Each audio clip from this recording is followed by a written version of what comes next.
Good morning po mga kababayan. At dito po sa may Binak tayo naglalakbay patungo sa Candaba, doon sa may bundok na inyong matatanaw ng malayo na yun. Dito po masisipag ang tao, puro palayan. Dito po merong nagbibilat. Yan. Tuloy-tuloy po tayo mga kababayan. Nakita po nyo, puro bukiran po rito. Puro bukiran, puro palayan mga kababayan ko. Yan, nagbibilat po siya. Mga idol, good morning, good morning. Ayan. Bibilat kayo Lagay ba yun? Masipag talaga. Hindi ka magugutom. Sige, ayan. Ayan. Yan po, ayan, mga kababayan natin. Ayan.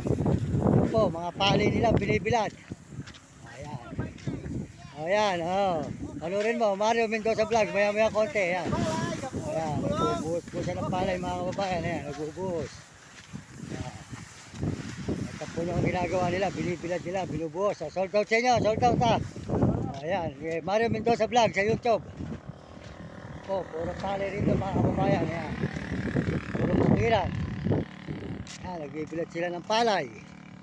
Ayan, makita po nyo bundok ng Arayat. Malayo pa mga kababayan.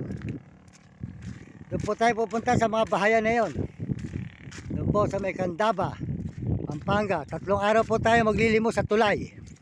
Ayun. Tuloy-tuloy po tayo mga kababayan. 3 araw po tayo maupo sa tulay ng Candaba para may maunin po tayo sa daan. Dahil po dyan tayo kumukuha ng pampalod at pagkain. Yan mga kababayan, at yung po iba ay tutulong po natin sa kapwa natin. Kaya po ako, at totoo lang, naglilimos pa. Dahil po tayo mahirap pa. Kaya sa may bahay pa rin, naglimos tayo 2 araw, makalawa at kahapon. Kahapon ngayon dito sa may Candaba naman tayo, Pampanga. Kaya tayo po tuloy-tuloy sa pagtulong. Pag may sumusobra, tutulong po natin. At iba po ay pangkain natin ng ating mga alagang aso. At panlod. Diyan lang din po kumuha ng pampalod. Wala po, kundi po ganito ang aking ginagawa, hindi po tayo makakapag-upload. Kasi po tayo, wala pa. Kaya po tayo ay naglilimos pa mga kababayan. Kung hindi tayo maglilimos, ayan, hoy, mga kababayan, ayan. Ayan po, makita nyo, lugar ng papunta tayo ng Candaba, Pampanga, mga kababayan. Candaba, ayan. Ayan po ay bundok ng Arayat. Bundok ng Arayat. Puro bukiran po rito. Puro bukiran ang inyong matatanaw at makikita. Ito po sa may Candaba, Pampanga. Maluwang po ang mga bukiran dito mga kababayan. Yan. Masisipag po ang tao rito. Palay, halaman, siya po nilang tinatanim. Para po sila ay hindi magutom. Pag nagtanim ka ng halaman, hindi ka na nga po bibili ng gulay.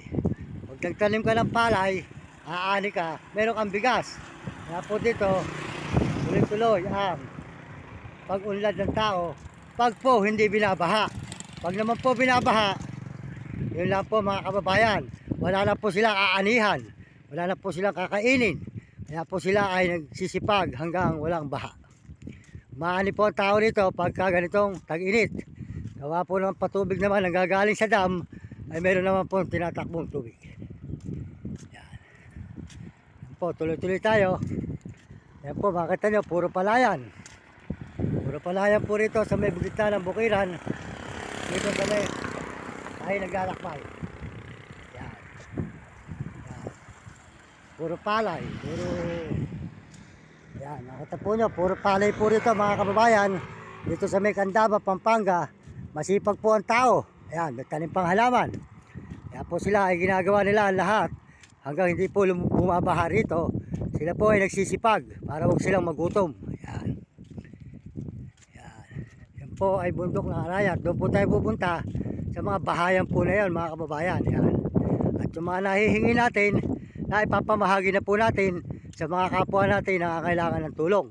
Kaya po tayo naglilimos para po yung iba maibibigay natin sa mga kapwa natin at yung po iba ay nagagamit natin sa pagkain at pampalod. Yan po, bundok ng Arayat.